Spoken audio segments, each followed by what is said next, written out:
ஆகாவிசு மையநேய அன்பர்கள் அனைவருக்கும் வணக்கம். இன்றைய பதிவு இரண்டாம் பாகம் சாதம். நேற்று முதல் பாகம் பார்த்தோம். இன்று மேலும் சில விவரங்களை இந்த இரண்டாம் பாகத்தில் பார்க்கலாம். நேற்று கூட சொன்னேன், பழையது என்று சொன்னேன். பழையதை சாப்பிட்டுத்தான் நம்முடைய முன்னோர்கள் ஆரோக்கியமாக இருந்தார்கள். அந்த காலத்தில் நீரிழிவு நோய் என்ற ஒன்றே கிடையாது. காரணம் பழையது தான். பழையது சாப்பிட்டு தங்களுடைய உடலை தெம்பாகவும் நல்ல திடகாத்திரமாக வைத்து கொள்வதோடு அல்லாமல் முழு நேரமும் வேலை செய்தார்கள். அவர்களுக்கு சோர்வே கிடையாது. இந்த பழையதை, அதாவது முதல் நாள் தண்ணீர் சாதத்தில் ஊற்றி மறுநாள் காலையில் பழைய சோற்றை சாப்பிடுவது உடலுக்கு குளிர்ச்சி வலிமை தருவதுடன் வயிற்றுக்கோளாறு, அல்சர், மூட்டுவலி, தோல் நோய்கள், நீரிழிவு போன்ற நோய்கள் எல்லாம் எதுவும் அவர்களை பாதிக்கவே இல்லை.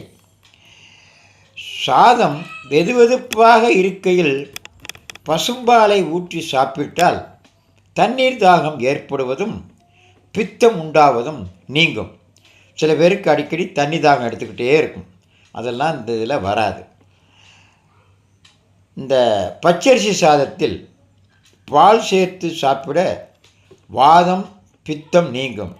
சிலர் சாம்பார், ரசம், வற்றல் குழம்பு என்று சாதத்தில் பிசைந்து சாப்பிட்டுவிட்டு மோர் போட்டு சாப்பிடாமல் எழுந்து விடுவார்கள். இது உடம்புக்கு மிகவும் கெடுதல். மோர் சாதம் செரிமான கோளாறுகளை நீக்கி வாதம், பித்தத்தை தணிக்கிறது.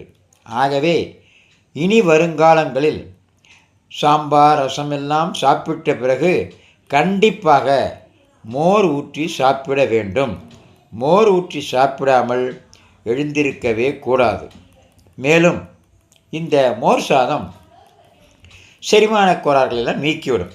அழகாக டைஜஷன் ஆகும். மாதாந்திர பிரச்சனை உள்ள பெண்களுக்கு சிவப்பரிசி சாதம் மிகவும் நல்லது. சம்பா சோறு வயிற்று பொறுமலுக்கு மிகவும் நல்லது. சம்பா சோறுன்னு சொல்லுவோம், சம்பா அரிசி.